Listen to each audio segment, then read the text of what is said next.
essa questão fundamental para a educação escolar. Depois eu volto ao tema do desenvolvimento histórico da cultura. Mas nessa questão da síntese da atividade, ela tem implicações sérias, importantíssimas para a educação escolar, em vários aspectos. Um deles é o seguinte: é muito comum que quando nós falamos de conteúdos escolares, quando nós falamos de aprendizagem do conhecimento na escola, de transmissão de conhecimento na escola, as pessoas usem afirmações mais ou menos assim: que nós temos que tomar cuidado, porque nós não podemos passar o conhecimento como um produto acabado, porque é algo estático, porque o indivíduo se torna passivo diante desse conhecimento, e essa passividade não produz, não promove o desenvolvimento, e que, portanto, o melhor seria não transmitir o conhecimento como um produto ao indivíduo, mas fazer com que o indivíduo vivencie o processo de construção por ele mesmo do conhecimento. Então, há uma ideia de que o produto é uma coisa, a atividade é outra coisa. A ideia de que o produto é algo estático, é algo que não contém atividade. Então, nós teríamos que deixar de lado os produtos na educação escolar, ou seja, deixar de lado os conteúdos nas suas formas mais elaboradas, e fazer com que os indivíduos vivenciassem o processo, a atividade, a construção do conhecimento. Essa visão, eu diria que é uma visão fortemente dicotômica.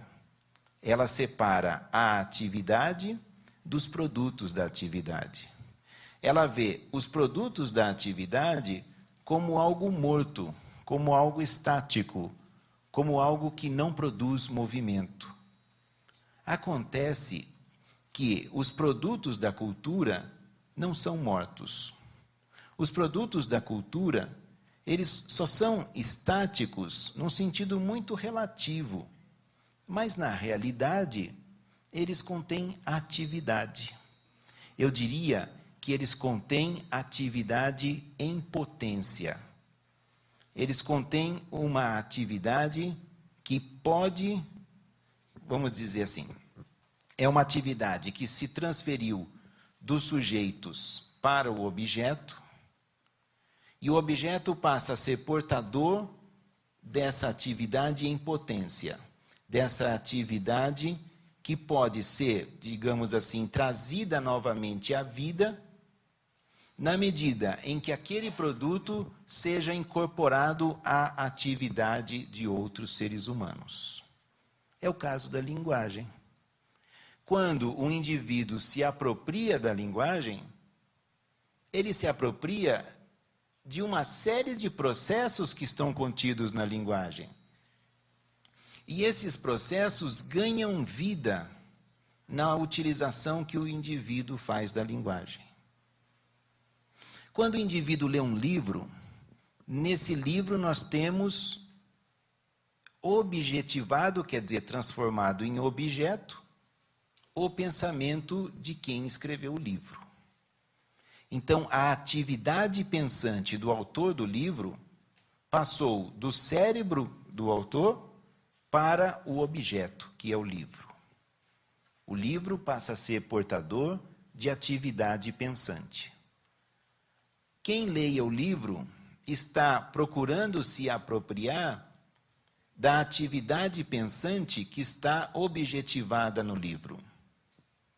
E agora, essa atividade pensante que está objetivada no livro transforma-se em atividade de pensamento do sujeito que lê o livro.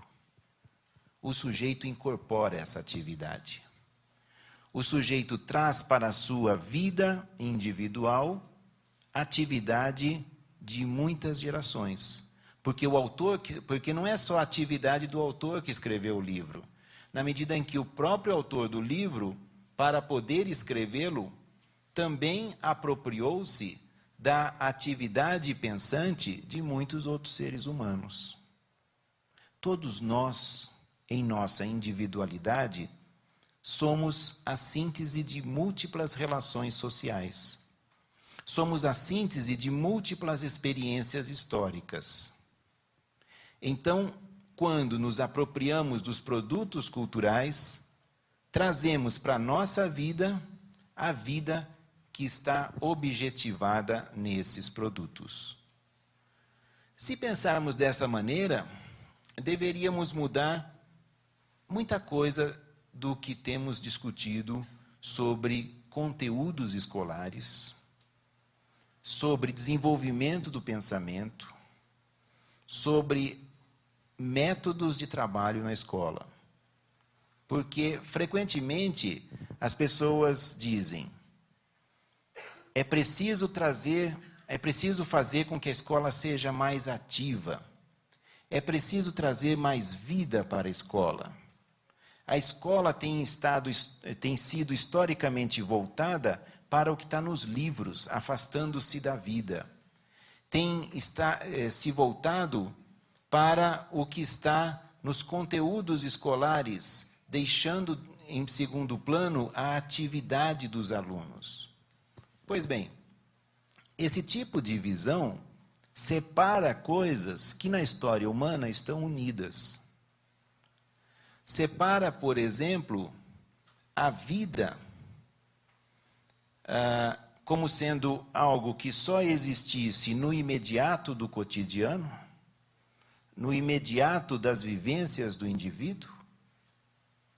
Separa essa vida da humanidade como um todo. Ora, a vida do indivíduo não existe isoladamente. A vida do indivíduo existe como uma parte da vida da humanidade. E a vida do indivíduo relaciona-se com a vida da humanidade por meio da cultura. Não há outra mediação entre o indivíduo e a humanidade que não seja a cultura.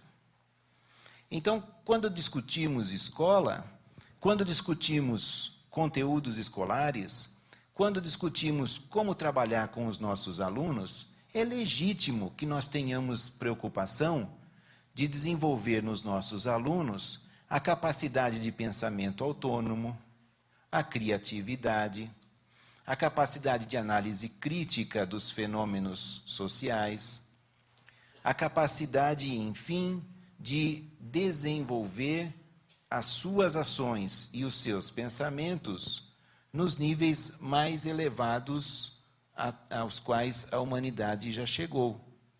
Agora, isso não se põe de maneira antagônica à apropriação dos conteúdos acumulados pela humanidade. O processo não é antagônico ao produto. O produto contém história.